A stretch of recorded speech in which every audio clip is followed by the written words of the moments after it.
E aí acontece aquele fato que ninguém deseja que aconteça, que é a perda de um ente querido. E nesse momento nasce uma obrigação jurídica que é a de inventariar o espólio dessa pessoa. Doutor, o que é isso? Qual o prazo que eu tenho? E como eu devo fazer? Esse é o assunto do nosso vídeo de hoje.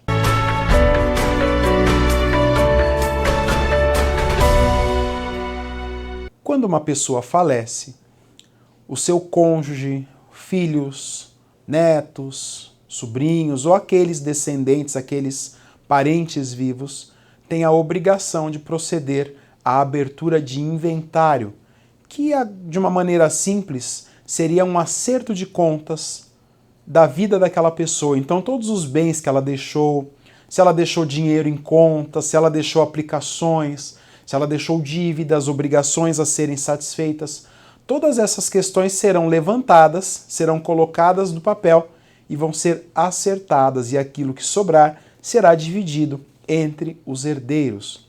A lei nos diz quais são os herdeiros obrigatórios. Aqui no Brasil, herdeiros obrigatórios são cônjuge, o esposo, a esposa, o companheiro, a companheira, filhos, netos, os descendentes diretos. A pessoa também pode deixar bens para outras pessoas que não esses herdeiros obrigatórios, através de testamento. Uma parte desses bens, 50%, pode ser disposta por testamento. Aqui no Brasil, ao contrário do que a gente vê nos filmes americanos, a gente não pode deixar todos os bens por testamento, isso é proibido, mas a metade é possível, sim. E esse procedimento de inventário, então, é obrigatório. No inventário vai se apurar os bens. Quando existirem bens imóveis, haverá um imposto a ser pago, que chama-se ITCMD, Imposto de Transmissão, Causa, Morte e Doação. Aqui no estado de São Paulo, na alíquota de 4%. Cada estado tem uma alíquota diferente, nós fazemos conforme a alíquota do estado. Muito bem. E uma grande questão que todo mundo me pergunta, doutor, quanto tempo eu tenho para abrir o inventário? 60 dias a partir do óbito, para que nós não paguemos multa sobre o ITCMD, que se dá na razão de 0,1% ao dia de atraso, tá bem?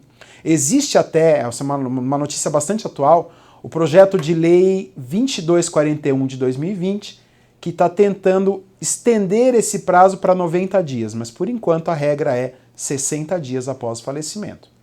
Muito bem. O inventário ele pode ser feito tanto em juízo, por um processo judicial, como em algumas situações ele pode ser feito em cartório, no cartório de notas da sua cidade mesmo. É um procedimento extremamente mais rápido, mais econômico, mais simples, só que ele tem algumas restrições. Para você fazer o inventário em cartório, não pode haver menor como herdeiro ou pessoa incapaz, e os herdeiros têm que estar de acordo com a partilha de bens, basicamente. Do contrário, se houver menor interessado, se houver pessoa incapaz, aí o inventário obrigatoriamente tem que ser feito por um processo judicial, para que o Ministério Público se manifeste no interesse do menor, no interesse do incapaz. Pessoa não deixou bem nenhum, doutor, e agora? Eu tenho que fazer inventário? Tem sim.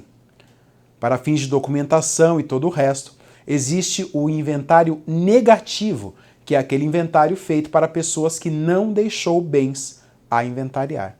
Mas você precisa de documentação, precisa encerrar conta, precisa fazer uma série de coisas, e é obrigatório, então, o inventário.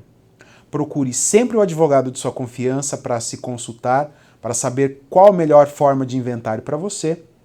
Existe também, isso é um fato muito importante se dizer, até de transparência, existe uma tabela de honorários que dispõe quanto o advogado deve cobrar. Essa tabela é uma lei e ela deve ser seguida, para que nem o advogado seja prejudicado e nem o cliente também. É muito importante prestar atenção nesse detalhe.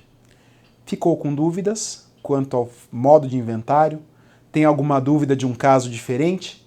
Escreva aqui nos comentários do vídeo a sua dúvida, eu vou respondê-la com o maior prazer no próximo vídeo.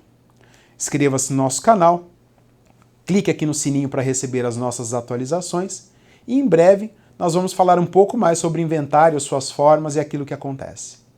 Até mais!